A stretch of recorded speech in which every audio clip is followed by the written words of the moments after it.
boulons, je les ai placés. Vous remarquerez en même temps que j'ai redressé le premier rang de boulons, en les sectionnant tous, ils vont rejoindre la rotation. Et j'ai rajouté aussi quelques modifications dans la dynamique.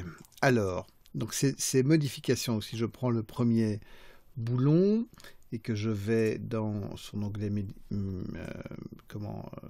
dynamique, donc ici, je sélectionne le boulon. Enfin, je pourrais prendre n'importe lequel, je prends celui-là par défaut. Par exemple, sa masse est passée maintenant à 10 kg. Il a une friction de 0,95, un bounciness de 0,03, enfin 2 fois 0 et puis 3. Et au niveau de la dynamique, ici en dessous, donc le damping, donc qui est en fait la manière dont il va être ralenti dans son évolution, est à 0,5 et une rotation à 0,33, donc qui représente 33% de rotation. Donc il va pivoter sur lui-même de 33%. Voilà. Donc une fois que vous avez fait ces modifications sur le premier, il faut reporter ça sur l'ensemble des boulons de sa collection. Donc dans ce cas-ci, il s'agit des boulons, des écrous dans ce cas-ci. Les écrous numéro 3, donc je sélectionne les objets et je vais dans Objet, Rigid Body et Copy from Active. Et donc vous devez faire ça pour tous. Ici pareil, c'est aussi passé à 10 kg, c'est aussi 0,95, c'est aussi 0,03. Alors ici, je ne sais plus ce que j'avais mis, 0,03 ici, j'ai mis, oui, donc il manque un 0. Voilà, 0,03 et 1,05 et ici effectivement 0,33. Voilà, dans le dynamique, ok, une fois qu'on a fait tout ça, eh bien on vient donc sélectionner les autres objets et Rigid Body, Copy from Active, etc. Et vous devez faire ça pour tous. Bon, une fois que vous avez renvoyé donc ces différents éléments, donc changer ces différentes données, donc là, moi je l'ai déjà fait. Autre chose ici, sur le sol, au niveau de son rigid body, donc c'est un passif, forcément, puisqu'il ne bouge pas avec un shape en box. Sa friction de 1 et pas de bounciness du tout. Donc voilà, donc être sûr qu'on a bien ces paramètres-là. Donc une histoire avec la dynamique, c'est toujours la même chose. Il faut trouver les bons paramètres et des fois ça prend du temps. Donc ici, je vous donne les paramètres qui vont faire que vous ayez quelque chose qui correspond à ce qu'il faudrait. Et vous allez voir que même avec ça, on va encore devoir chipoter un petit peu, mais voilà.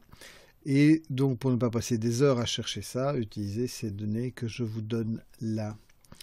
L'autre chose qu'on va aussi modifier, c'est dans les paramètres globaux de la scène pour le rigid body. Donc ça se passe ici, dans l'icône, le cône avec la petite sphère, etc. Ici.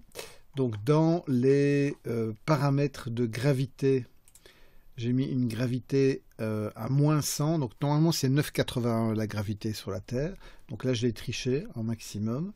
Des fois ça aide pour faire certains trucs. Donc ici dans ce cas-ci, voilà, je l'ai triché au maximum. On va pas toucher à ça, donc on avait déjà vu peut-être, je ne sais plus. En tout cas, il faut mettre le solver d'itération à 30 pour être sûr qu'il y ait suffisamment de calculs qui jouent, enfin qui résolvent la gravité. Alors on va rester avec une simulation sur 250 images. Je sais qu'on avait parlé de 400, mais restons sur 250. On aura largement assez parce qu'en augmentant la vitesse de la gravité, en fait la force de la gravité, ça nous permet d'être sur une plus petite durée de temps. Et ici aussi le drag, qui est vraiment la force qui fait que les objets sont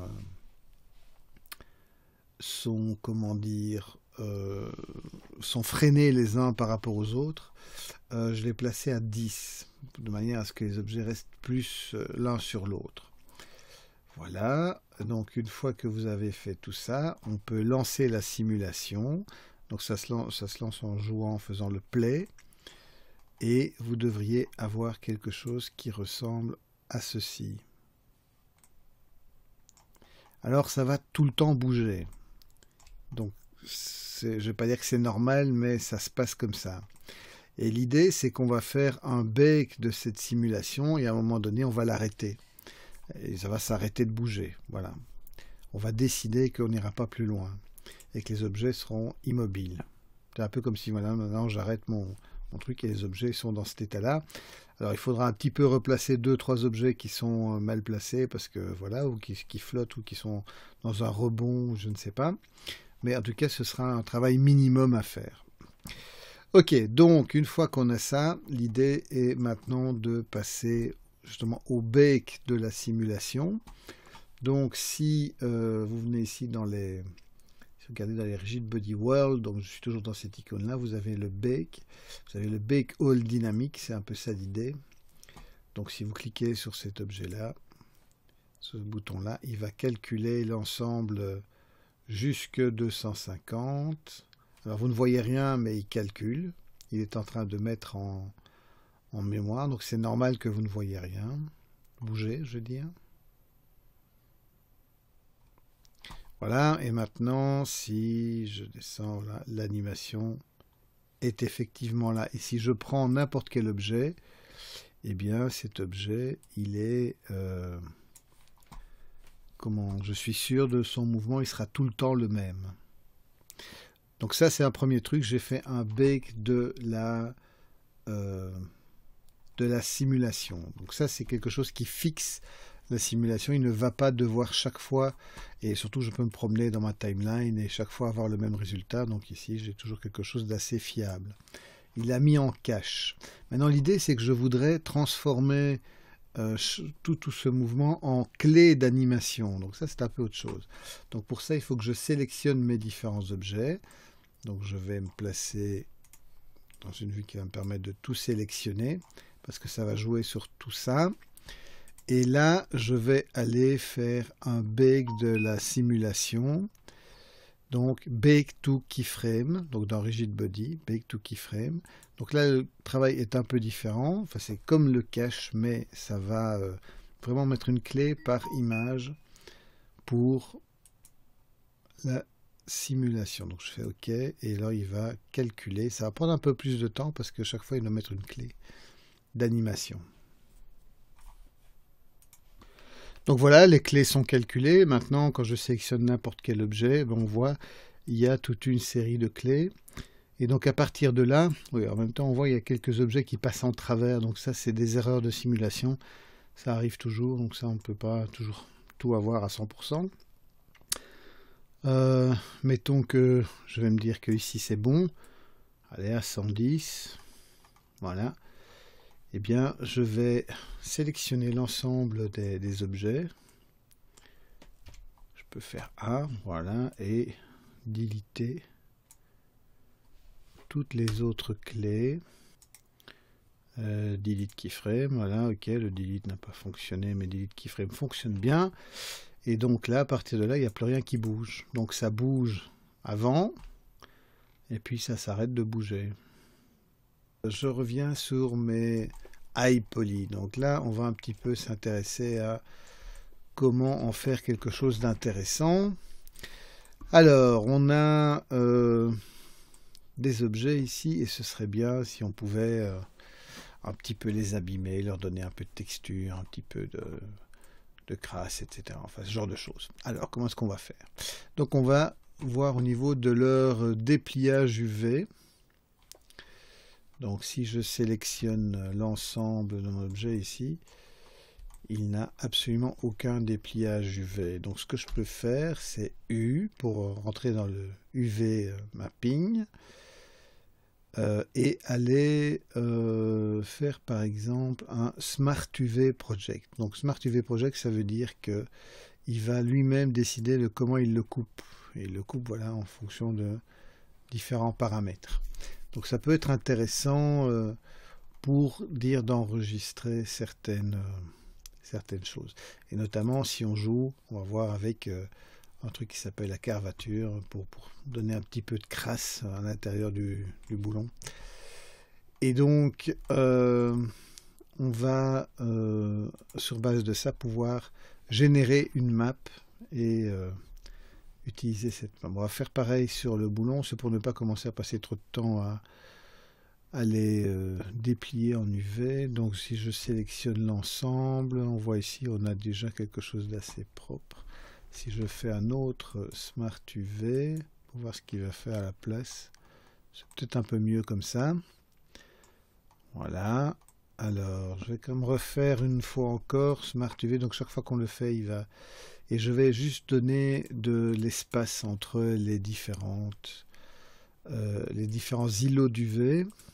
Donc je vais passer à une histoire de 0,12. Voilà, comme ça il y a un peu d'espace et ça permet d'isoler plus facilement les différents éléments au cas où je voudrais les retravailler, etc. Bien, donc j'ai ça, donc ceci va être le truc intérieur, j'imagine, ouais. Ok, donc j'ai les UV. Maintenant, on va s'intéresser un petit peu au shading de ces différents objets. Déjà, la première chose qu'on peut leur donner, on va prendre le boulon, c'est un nouveau shader. On va monter l'aspect métallique, ça va être plutôt grisâtre, et surtout on va monter le spécular. Ce qu'on pourrait faire, c'est jouer peut-être encore plus facilement que sur ce Principal BSDF, c'est utiliser un shader plus simple. Donc on va utiliser comme shader un glossy BSDF. Le glossy, ça va directement faire quelque chose d'assez chromé. Donc ça, c'est quand il est tout propre, tout beau. Et évidemment, après, on va le salir un peu. Et on va faire pareil pour lui. Donc le premier, ça va être boulon. Ça, ce sera le nom de ce matériel. Donc si je vais dans les matériaux, ben, il a le matériel boulon. Et lui, il va avoir un autre matériel qui va être écrou. On va faire aussi, on va partir aussi du même principe. On va utiliser un shader glossy, histoire de se faciliter un peu la vie. Voilà. Bah, c'est un peu trop propre, hein. On va salir tout ça et on va voir comment on peut faire ce genre de choses prochainement.